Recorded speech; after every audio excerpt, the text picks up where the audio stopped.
ಚಾಪವನ್ನು ತೂಣೀರವನ್ನು ಹಿಡಿದಿದ್ದಾರೆ, ಬತ್ತಳಿಕೆ ಮತ್ತು ಬಿಲ್ಲನ್ನು ಹಿಡಿದಿದ್ದಾರೆ, ಖಡ್ಗವನ್ನು ಹಿಡಿದುಕೊಂಡು ಪಂಚವಟಿಯ ದಾರಿಯತ್ತ ಮಹರ್ಷಿ ಹೇಳಿದಂತೆ ಹೊರಟಿದ್ದಾನೆ. ಎದುರುಗಡೆ ಪಂಚವಟಿಯ ಹತ್ತಿರ ಬರುವಾಗ ಒಂದು ದೊಡ್ಡದಾದ ಶರೀರದ ಹಕ್ಕಿ ಕಾಣಿಸಿತು. ಆಸಸಾದ ಮಹಾಕಾಯಂ ಗೃಧ್ರಂ ಭೀಮ ಪರಾಕ್ರಮಂ. ನೋಡುವಾಗಲೇ ಅದು ಅತ್ಯಂತ ಬಲಿಷ್ಠವಾಗಿದೆ ಅಂತ ಗೊತ್ತಾಯಿತು. ಯಾವುದೋ ಮುದಿಗೂಬೆ ಥರ ಇರಲಿಲ್ಲ, ಬಹಳ ಎತ್ತರದ ಶರೀರ, ಅಷ್ಟೇ ಅದರಲ್ಲಿ ತೀಕ್ಷ್ಣತೆ ಇತ್ತು.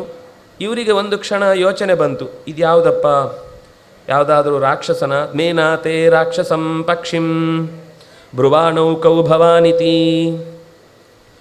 ಆ ವೃಕ್ಷದ ಮೇಲೆ ನೆಲೆಸಿದ ಅತ್ಯಂತ ಎತ್ತರದ ಶರೀರದ ಅದನ್ನು ನೋಡಿ ಇದು ಯಾವುದೋ ರಾಕ್ಷಸ ಇರಬೇಕು ಅಂತ ಭಯಪಟ್ಟರು. ಭಯಪಡುವುದು ಅಂದರೆ ಯೋಚನೆ ಬಂತು, ಮನಸ್ಸಿನಲ್ಲಿ ಒಂದು ಯೋಚನೆ ಬಂದು ನಾವಾದರೆ ಯೋಚನೆ ಮಾಡಿ ಈ ದಾರಿನೇ ಬೇಡ ಅಂತ. ಆದರೆ ಅವರಿಬ್ಬರು ಯೋಚನೆ ಮಾಡಿ ಅದರನ್ನೇ ಮಾತಾಡಿಸ್ತಾರೆ. ಸತೌ ಮಧುರಯ ವಾಚ, ಅದನ್ನು ಪ್ರೀತಿಗೊಳಿಸುವ ರೀತಿಯಲ್ಲಿ, ವತ್ಸ ನೀವು ಯಾರು? ಬ್ರುವಾಣೌ ಕೌ ಭವಾನಿತಿ, ಯಾರು ನೀನು ಅಂತ ಕೇಳ್ತಾನೆ ರಾಮಚಂದ್ರ. ಆವಾಗ ಅದು ಅಷ್ಟೇ ಪ್ರೀತಿಯಿಂದ ಮರಳು.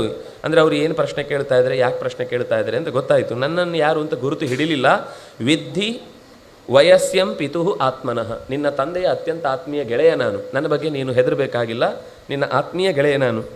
ಸಚತಂ ಪಿತೃಸಖಂ ಬುದ್ಧ್ವಾ ಪೂಜಯಾಮಾಸ ರಾಘವಃ ಸತಸ್ಯ ಕುಲಮಾ ಅವ್ಯಗ್ರಂ ಅಥ ಪಪ್ರಚ್ಛನಾಮ ಚ. ಓಹ್, ತಂದೆಯ ಗೆಳೆಯ ಅಂದಾಗ ರಾಮನಿಗೆ ಸ್ವಲ್ಪ ಭಾವನೆ ತುಂಬ ಹೆಚ್ಚು ಪ್ರೀತಿ